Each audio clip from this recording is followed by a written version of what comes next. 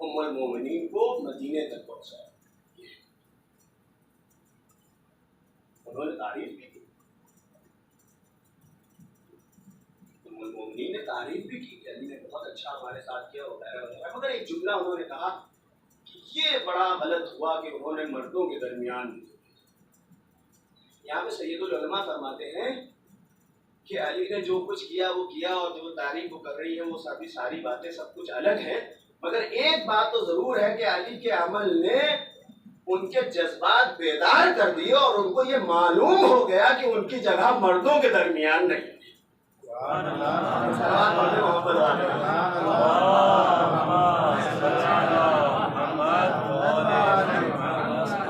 اتنے تو جذبات بیدار کر دیے, اتنی تو بیداری پیدا ہو گئی کہ ان کو یہ محسوس ہوا کہ ہمارا جو مقام ہے وہ مردوں کے درمیان. مردانگی یہ تھی کہ جب عمرو ابن عبدود کی بہن نے اپنے بھائی کا جنازہ دیکھا تو کہا ہے میرے بھائی میں تیرے اوپر روؤں گی نہیں, اس لیے کہ جس نے تجھے مارا ہے وہ بڑا انصاف پسند تھا, وہ بڑا مرد تھا, اس کے اندر جوان مردی تھی, اس کے اندر فتوت تھی, اس کے اندر فروخت تھی. اس نے تجھے مسئلہ نہیں کیا, اس نے تیری انگوٹھیاں نہیں اتاری, اس نے تمہیں رہنا نہیں کیا, اس نے تیرے لباس نہیں اتارا.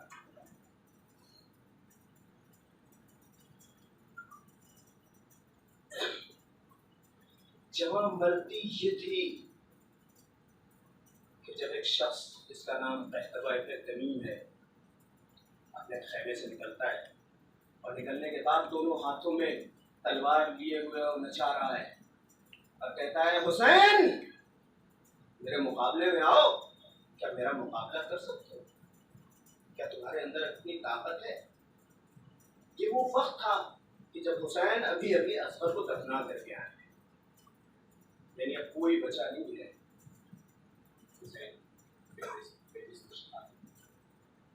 حسین زخموں سے چور ہے. یہ اسی بات کا تانا بھی دیتا ہے کہ اکبر کی شہادت نے تمہاری آنکھوں کا نور چھین لیا, عباس کی شہادت نے تمہاری کمر خمیدہ کر دی, تم بچپن کے دوست حبیب ابن مطہر کو کھو چکے ہو, تم اپنے آواز انصار کو کھو چکے ہو. سنا ہے تمہاری رگوں میں فاتح خیبر کا خون دوڑ رہا ہے, آؤ اگر میرا مقابلہ کر سکتے ہو تو آؤ. مانا کہ تم 3 دن کے بھوکے اور پیاسے ہو, مگر کیا ابھی بھی تمہارے اندر اتنی طاقت ہے کہ میرا مقابلہ کر سکتے. چیلنج کر رہا ہے, مقابلے میں کسی کی دعوت دے رہا ہے. یہ کوئی معمولی چیز نہیں تھی عرب میں, کوئی معمولی چیز نہیں تھی. حسین مجبوراً آئے اور آنے کے بعد مقابلہ شروع ہوتا ہے. ایک وقت تو آتا ہے کہ جب مولا نے ایسی ضرب لگائی کہ یہ گھوڑے سے گرا, خاک کربلا پر دھول اڑنے لگی, تلوار دور جا کر کے گری.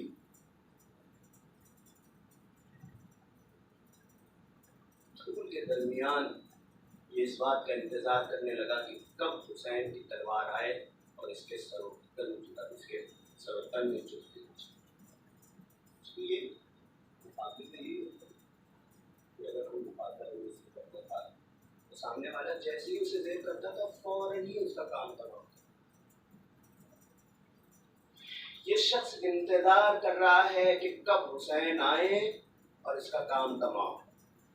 جب تھوڑی دیر گزر گئی تو اس نے آنکھیں کھولنی شروع کی کہ آخر ہوا کیا. یہ دھیرے دھیرے آنکھیں کھولتا ہے, نیمواں آنکھوں سے, ادھ کھلی آنکھوں سے اس نے دیکھا کہ دھول ہے, کچھ دکھائی نہیں دے رہا ہے. اس نے انتظار کیا, کچھ دھول تھمی, کچھ دھول بیٹھی, تو اس نے دیکھا کہ میرا مولا تلوار لیے ہوئے دور کھڑا ہوا ہے, اس کی طرف دیکھ رہا ہے. یہ حسین کی طرف دیکھ رہا ہے, میرا مولا اس کی طرف دیکھ رہا ہے. ایک مرتبہ میرے مولا نے کہا احتبا کیا تو یہ چاہتا ہے کہ حسین تجھے معاف کر دے؟ کیا تو چاہتا ہے کہ حسین تجھے معاف کر دے؟ اس نے ہاتھوں کو جوڑ کے کہا مولا آپ کریم ابن کریم ہیں, آپ نہ معاف کریں گے تو کون معاف کرے گا. مولا نے ایک مرتبہ بنی تمیم کی طرف دیکھ کر کے کہا کہ سنو اے اس کے قبیلے والوں, آؤ اور اس کو اٹھا کر کے لے جاؤ, حسین نے اسے معاف کر دیا. حسین اگر اپنے عائشہ کے لاشیں اٹھائے, اپنے چاہنے والوں کے جنازے اٹھائے اپنے بیٹے کا غم اپنے سینے پہ برداشت کرے تو کیا اس کا دماغ اس کی جگہ پہ رہتا ہے؟ اب جنون کی کیفیت طاری نہیں ہو جاتی. مگر حسین امام مرد ہے. حسین کی یہ مردانگی ہے کہ حسین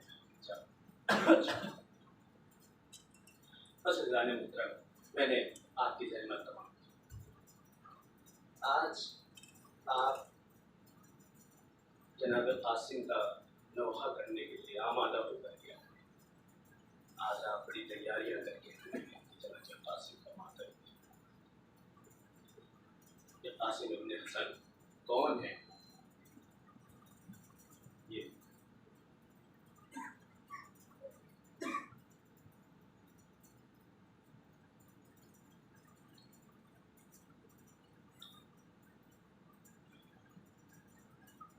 جب جناب قاسم تاریخ بتاتی ہے کہ جب جناب قاسم 3 سال کے تھے تو امام حسن شہید ہو گئے. اس کے بعد امام حسین نے اپنے اس بھتیجے کو اپنے سینے سے لگا کر اپنی آغوش میں پرورش کی.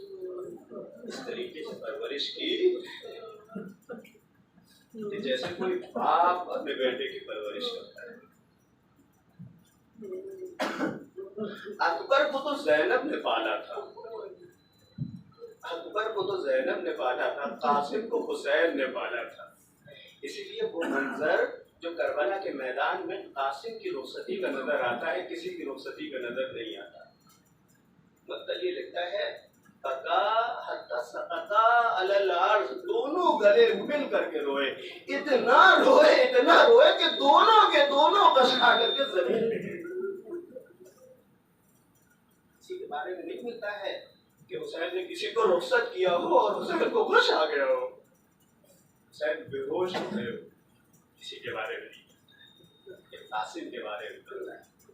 قاسم بار بار آتے ہیں اپنے چچا سے اجازت لینے کے لیے، بار بار واپس کر دیتے ہیں. حسین تم تو میرے بھیا کی نشانی ہو، قاسم میں تجھے کیسے مرنے کی اجازت دے لوں؟ کبھی کچھ کوئی اور سوال کر لیتے ہیں، کبھی پوچھتے ہیں اچھا قاسم یہ بتاؤ کہ تمہارے نزدیک موت کیسی ہے؟ قاسم نے بھی کیا جواب دیا، چچا احلی من الاسد. مطلب یہ کہتا ہے کہ اتنی مرتبہ قاسم چچا سے اجازت لینے کے لیے آئے اور اتنی مرتبہ حسین نے انکار کر دیا اور قاسم واپس گئے کہ اس چلتے چلتے اور آتے آتے قاسم تھک گئے اور تھک کر کے ایک عمود خیمہ سے ٹیک لگا کر کے بیٹھ گئے. اب قاسم کو نیند آ گئی. خواب میں دیکھا کہ کوئی آیا ہو اور یہ کہہ رہا ہو کہ قاسم کیا تمہیں وہ تعویذ یاد نہیں ہے؟ خواب سے بیدار ہوئے، تعویذ کو کھولا. وہ تعویذ کیا تھا؟ وہ پروانہ شہادت تھا. خوش ہو گئے، دوڑ کر کے پہنچے اپنے چچا کی خدمت میں. کہا کہ چچا مجھے اجازت نہیں دیتے نہ دیجیے، یہ خط تو پڑھ لیجیے. عزیزو ایک مرتبہ حسین نے خط کو پڑھنا شروع کیا. بسم اللہ الرحمن الرحیم. حسین کو اپنا بھیا یاد آ گیا، وہ بچپنا یاد آ گیا، نانا کی پشت پہ سوار ہونا یاد آ گیا، دونوں بھائیوں کا نانا کے ساتھ مسجد میں جانا یاد آ گیا، بھیا کی جوانی یاد آ گئی، صلح کا وقت یاد آ گیا، وہ پرختناک موسم یاد آ گیا. ارے حسین کو کیا کیا کچھ نہ یاد آیا، وہ دشت یاد آ گیا، قاسم کے حسن کے ٹکڑے یاد آ گئے. عزیزو حسین رونے لگے، آنکھوں سے لگایا، بوسا دیا، قاسم کو گلے سے لگایا، پیشانی جھومی. کہا قاسم خدا حافظ و ناصر، قاسم جاؤ خدا حافظ و ناصر. عزیزو قاسم آتے ہیں، میدان میں آتے ہیں، جنگ کرتے ہیں. کیوں کر جنگ کرتے ہیں، کیسے جنگ کرتے ہیں، یہ مقاتل نے لکھا ہے، کسی نے تفصیل کے ساتھ اور کسی نے بدون تفصیل اس بات کا ذکر کیا ہے کہ جناب قاسم جنگ کرتے ہیں. مگر عزیزان محترم شیخ ترہی اس بات کو لکھتے ہیں کہ انہوں نے لکھا کہ جب قاسم جنگ کرتے چلے جاتے ہیں، رجس پڑھتے چلے جاتے ہیں، لوگوں کو فنار کرتے چلے جاتے ہیں، تلوار چل رہی ہے، سر گر رہے ہیں، دھڑ گر رہے ہیں. اسی اسنا میں سر سعد آتا ہے اور آ کر کے خیمے میں کہ جس میں حضرت شامی بیٹھا ہوا ہے اس سے آ کر کے کہتا ہے کہ سنو قاسم جو حسن کا لال ہے وہ تمہارے حوالے ہے، جاؤ اس سے مقابلہ کرو. حضرت شامی کو گراں گزرتا ہے، وہ کہتا ہے میں اور اس کا مقابلہ کروں، اس بچے کا مقابلہ کروں، میرے لیے یہ توہین ہے. وہ کہتا ہے کہ نہیں دیکھو جانا پڑے گا، اس لیے کہ وہ بڑے بہادری کے ساتھ لڑ رہا ہے. وہ بچہ ضرور ہے، وہ کم سن ضرور ہے، مگر بنی ہاشم کا خون اس کے رگوں میں دوڑ رہا ہے، حسن کا خون ہے، فاتح خیبر کا خون ہے. اس سے مقابلہ کرنا آسان نہیں ہے، اس سے مقابلہ کرنا کوئی تذلیل نہیں ہے. جاؤ اور اس سے لڑو، اس کا کام تمام کرو. عزیزان محترم، حضرت شامی کہتا ہے اس کے لیے تو میرے بچے بہت ہیں. اور یہ کہنے کے بعد اس نے اپنے سب سے چھوٹے بیٹے کو حکم دیا کہ جاؤ اور جا کر کے قاسم کا کام تمام کرو. وہ چھوٹا بیٹا آتا ہے، آ کر کے لڑتا ہے، مگر قاسم نے اس کو فنار کر دیا. اور اس کے بعد دوسرا بیٹا اس کا آتا ہے. شیخ ابراہیم لکھتے ہیں کہ جب دوسرا بیٹا آتا ہے تو اس سے بھی کچھ دیر تک رد و بدل ہوتی ہے، مگر قاسم نے اسے بھی فنار کر دیا. پھر تیسرا بیٹا، یہاں تک کہ چوتھا بیٹا. عزیزوں آپ سوچئے یہ بھوکا اور پیاسا یہ کمسن بچہ یہ کیسے جنگ کر رہا ہے، کس انداز میں جنگ کرتا ہے. کہتی تھی رن میں تڑپ کر حضرت قاسم کی دیکھ صلح دیکھی تھی حسن کی، اب لڑائی دیکھ لے. عزیزو حسین قاسم ہے کہ حسن کی لڑائی کا منظر پیش کر رہے ہیں. لڑتے چلے جاتے ہیں یہاں تک کہ حضرت شامی کے چاروں بیٹے مر جاتے ہیں، پھر نار ہو جاتے ہیں، ہلاک ہو جاتے ہیں. حضرت شامی غصے میں آگ ببولا ہو جاتا ہے. غصے میں وہ جنون کی کیفیت اس کے اوپر طاری ہو جاتی ہے. اس نے میرے چاروں بیٹوں کو مار دیا، فیل پیکر میرے چاروں بیٹوں کو مار دیا، اتنے بہادر میرے بیٹوں کو مار دیا. اب اس کے بعد وہ میدان میں آتا ہے. شہبت رہی لکھتے ہیں کہ جب وہ میدان میں آیا تو ایسا لگا کہ جیسے لوہے کا کوئی دیو میدان میں آ گیا ہو، اتنا لوہا اس نے پہن رکھا تھا. اور آنے کے بعد اب وہ قاسم سے جنگ کرنا شروع کرتا ہے. ایک وہ مقام آتا ہے کہ جب وہ قاسم کے گھوڑے کے پیر پر وار کرتا ہے. قاسم کا گھوڑا جب مر جاتا ہے، جناب قاسم اس سے اتر جاتے ہیں. اب جناب قاسم پیادہ ہے، وہ گھوڑے پہ بیٹھا ہوا ہے. کوئی نہیں ہے جو قاسم کی مظلومیت کو دیکھے. مگر عزیزو آپ اس بات کو محسوس کریں کہ جب کوئی یتیم ہوتا ہے تو جو بیوہ ماں ہوتی ہے وہ بار بار اپنے بیٹے کو دیکھتی ہے، جو سب سے نزدیکی ہوتا ہے اس کی طرف دیکھتی ہے کہ کیا تم میرے لال کی مدد نہیں کرو گے. اگر اس کا باپ ہوتا تو مدد کے لیے جاتا. عزیزو قاسم کی ماں قبل اس کے کہ کسی کی طرف دیکھے، قاسم کی ماں نے دیکھا، ام فروا نے دیکھا کہ عباس بڑی تیزی سے ایک گھوڑے پہ بیٹھے ہوئے ہیں، دوسرے گھوڑے پہ کو پکڑے ہوئے ہیں اور دوڑاتے ہوئے میدان کی طرف جا رہے ہیں. عزیزو کیا دعا ندی ہوگی.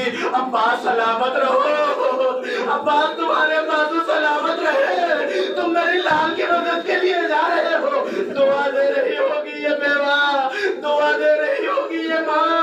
عزیزو عباس آئے، عباس نے قاسم کو سوار کیا گھوڑے پہ. اب جو جنگ ہوئی تو جناب قاسم نے اشرف شامی کو بھی فنار کر دیا، اسے بھی مار دیا. یہ شام اشرف شامی کی بڑی داستان ہے، انشاءاللہ پھر کبھی کسی مجلس میں بیان کروں گا. عزیزان محترم بس آج کے لیے بس اتنا ہی بیان کرنا چاہتا ہوں کہ اس کے بعد جنگ ہوئی اور جنگ کرتے کرتے یہ بچے نے ایک مرتبہ آواز بلند کی، یا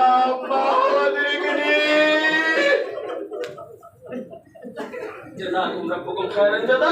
خدا آپ کو کسی غم میں نہ رلائے سوائے غم شہدائے کربلا کے. عزیزو آپ کی آواز گریہ بلند ہو گئی، پروردگار ان کے اوپر رحمت نازل کرے. عزیزو جیسے ہی حسین نے اس آواز کو سنا ہے گھوڑا دوڑاتے ہوئے پہنچے، آواز دیتے جاتے ہو قاسم ٹھہرو میں آتا ہوں، قاسم ٹھہرو میں آتا ہوں. مگر ہیبت حسینی سے گھوڑے دوڑنے لگے. قاسم کا جنازہ زندگی میں پامال ہو گیا. جب حسین پہنچے ہیں فَوَضَعَ خَدَّهُ عَلَى خَدِّ الْقَاسِمِ، قاسم کے رخسارے میں اپنا رخسارہ رکھ دیا. منہ چومنے لگے، پیشانی چومنے لگے.